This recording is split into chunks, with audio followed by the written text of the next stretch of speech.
Hier, sur mon mur de Facebook, je vous ai montré 4 cartes d'un tarot bien intéressant. Puis je vous ai dit qu'on allait les interpréter, alors on se lance. C'est ce qu'on fait. Premièrement, je voulais vous présenter un tarot. Bref, ce n'est pas un tarot, c'est un oracle qui est magnifique. Puis si vous me connaissez, vous savez que je travaille seulement avec le tarot de Marseille. Mais j'ai décidé de laisser entrer dans ma vie un oracle, l'oracle Supra. Un oracle qui a été fait basé sur les études, sur le grand œuvre de Carl Jung. Donc, c'est pas ça qui m'a attiré en premier, ça je l'ai découvert après, mais c'est les images qui m'ont vraiment accroché. Je vais vous montrer quelques images avant qu'on commence l'interprétation. Puis, qu'est-ce qui est intéressant avec cet oracle, c'est que dans le livre, on n'a pas vraiment un livre qui nous explique chaque carte, comment l'interpréter. Ça serait un livre plutôt poétique. Donc, l'interprétation de ton tirage, c'est toi qu'il faut qu'il la fasse. Ça te donne ton indépendance à identifier, à interpréter ton tirage. Là, on voit qu'on a l'animus et l'anima. Bref, je vais vous laisser le découvrir si vous vous appropriez ce tarot. Et en ce moment-là, ce que j'ai envie de faire avec vous, c'est d'interpréter probablement les cartes que j'ai pigées hier. J'ai pigé 2 cartes vraiment similaires qui sont feeling, sentiment et sensation. Ça m'a amené à penser à la différence entre le sentiment et les sensations. Qu'on peut penser que c'est similaire, mais en fait, c'est bien différent. Ensuite, ces cartes-là, si on veut les interpréter, il faut les interpréter tout ensemble, parce qu'ils sont un groupe de 4. Je vais vous montrer ça tout de suite. Voilà. Alors, comme vous voyez, ce sont des cartes qu'on doit interpréter ensemble parce qu'ils forment, ce sont 4 cartes qui forment un tout. Comment on interprète des cartes? Bon, premièrement, il faut commencer par regarder ce qu'on voit simplement sur la carte. Ce que je peux voir, c'est des mains, des gens qui touchent un tissu qui m'a l'air soyeux. On voit un labyrinthe et on voit 4 mots. Alors, on va commencer par les mots. Le premier, thinking, penser. Alors, penser, on sait ce que c'est. C'est analyser, c'est classer, c'est développer une méthode, c'est tout ce qui est au niveau du mental. Ensuite, on voit que les mains ici sont pas tellement en train de profiter de la douceur du tissu, comme pourrait être celui de sentir et de sensation, mais plutôt d'essayer de contrôler la disposition du tissu. Le mental contrôle. Le mental veut contrôler. Ensuite, on a sentir. Qu'est-ce que c'est sentir? Si on regarde la définition simple du dictionnaire, on a conscience plus ou moins claire d'un événement ou d'un élément. Connaissance comportant des éléments émotionnels et affectifs. Alors, quand on dit « je sens que c'est pas le bon chemin à suivre », d'où nous vient cette information? Dans le sentiment, on n'est pas encore rendu à l'intuition.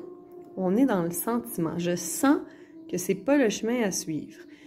Alors, comment je fais pour sentir, pour deviner et sentir cette fausse intuition? C'est qu'on a décelé dans la situation des symboles négatifs.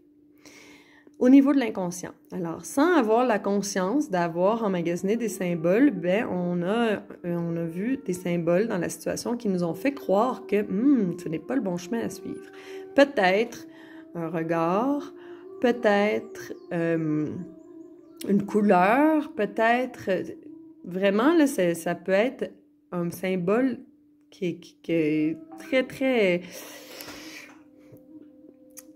Comment je pourrais dire? Vraiment au niveau de l'inconscient. Peut-être qu'il y a une personne qui a dit un mot qu'au niveau de ton inconscient, au niveau de ta grande bibliothèque, de tout ce que tu as emmagasiné comme information dans ta vie, ben, ce mot résonne de manière négative. Puis en plus, tu aurais peut-être vu un chiffre ou tu as eu un regard qui dans ton souvenir inconscient, ben, tu peux l'interpréter comme négatif. Alors, en accumulant ces symboles négatifs-là, tu peux dire je sens que c'est pas le bon chemin à suivre. Et au contraire, si, exemple, tu dis ah non, je sens vraiment que je dois aller avec ces personnes-là, c'est les bonnes personnes pour moi, ben peut-être que la personne, dans son parfum, il y a le parfum d'une fleur qui était aussi dans le parfum d'une personne dans ton enfance, la rose, par exemple. Peut-être que la rose était une composante du parfum d'une tante avec qui tu avais la totale confiance, puis l'odeur de la rose t'inspire confiance. Tout ça, c'est au niveau de l'inconscient, sans même t'en rendre compte, ben, ça va faire que je sens que ça, c'est une personne que je devrais suivre parce que je lui fais confiance. Donc, le sentiment, ce n'est pas encore de l'intuition. Ça reste au niveau du sentiment. C'est une situation ou un élément qu'on sent positif ou négatif par rapport à nos expériences passées et aux informations emmagasinées dans notre inconscient. Ensuite, la sensation. Dans la sensation, c'est tout ce qu'on interprète au niveau des sens, au niveau du goût, du toucher, de l'ouïe, de la vue, de l'odeur. Donc, quand on est au niveau des sens, on reste dans le monde matériel, bien évidemment. On est attrapé. On pourrait dire qu'on est attrapé dans le plaisir des sens. Puis on peut être aussi attrapé dans les sens qui nous donnent une sensation négative. Les sensations on peut dire que les sensations peuvent nous éloigner de la vérité, peuvent nous emmener dans le rêve. Bref, ça, je vais m'expliquer un peu plus après. Ensuite, on a l'intuition. Pour la première fois, le personnage se libère du tissu pour aller nous montrer une partie du labyrinthe. Alors, le labyrinthe, si on pense à ce symbole alchimique, c'est un chemin spirituel. Quand on entre dans notre labyrinthe pour se rendre au cœur de nous-mêmes, on entre dans le chemin de la vérité, puis dans notre chemin spirituel. On pourrait dire qu'il y aurait le Minotaure de caché au centre du labyrinthe, puis nous, on pourrait être le personnage qui fait tout le labyrinthe pour aller finalement tuer le Minotaure. C'est la métaphore de la mort de l'ego, de tuer son propre ego, pour enfin rencontrer la vérité. Quand on entame le chemin dans le labyrinthe, on commence le chemin vers la vérité. Mais pour pouvoir entrer dans le chemin du labyrinthe, ben, il faut se libérer du voile, se libérer du mental, des sensations. Le voile, c'est un voile qui nous empêche de voir la vérité. Quand on est rendu au niveau de l'intuition, on est rendu au niveau du rêve lucide. On arrive dans la lucidité parce que dans l'intuition, on voit une parcelle de la vérité. Alors, la métaphore du voile chez les Toltecs est très utilisée. On peut penser à Tezcatlipoca, cet archétype qu'on qui porte un miroir en fumée. Alors, si on pouvait voir le miroir, on pourrait voir la vérité.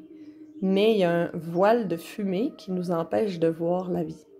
Si on pense à Don Miguel, qui a écrit les 4 accords Toltec, il nous explique ça en parlant du mitoté. Le mitoté qui est un rêve collectif. Je m'explique. Carlos Castaneda aussi, dans ses livres, nous parle de ça. Alors, le rêve collectif, c'est aussi le rêve individuel. C'est tous les rêves individuels rassemblés ensemble. Alors, moi, j'ai ma vision de la réalité. Selon mes expériences passées et mon éducation, je m'invente ma réalité. Tous les membres de ma famille s'inventent une réalité différente, ainsi que tous les gens de ma ville, tous les gens, en fait, toute l'humanité. Il y a autant de vérité qu'il y a d'humains sur Terre. Alors, c'est quoi la vérité? C'est chacun a sa propre vérité. On ne peut pas savoir la vérité. Bien, ça, c'est le mitoté. C'est la grande danse universelle qu'on fait, la grande danse de l'humanité, je devrais dire. Puis, on danse dans un voile de fumée, puis on n'arrive pas à voir la vérité.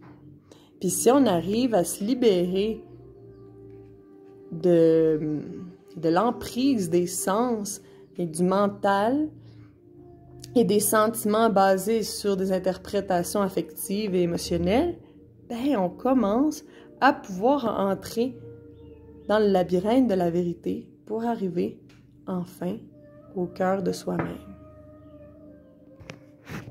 Alors, j'espère que vous avez aimé cette interprétation des cartes. En plus, j'aimerais... je vais vous mettre à la fin du vidéo, ou bref, je vais essayer de placer une photo dans la vidéo, qui vous montre le labyrinthe de Chartres. Vous allez voir que le labyrinthe de Chartres est, pour moi, est identique au labyrinthe qui est dans ces cartes-là.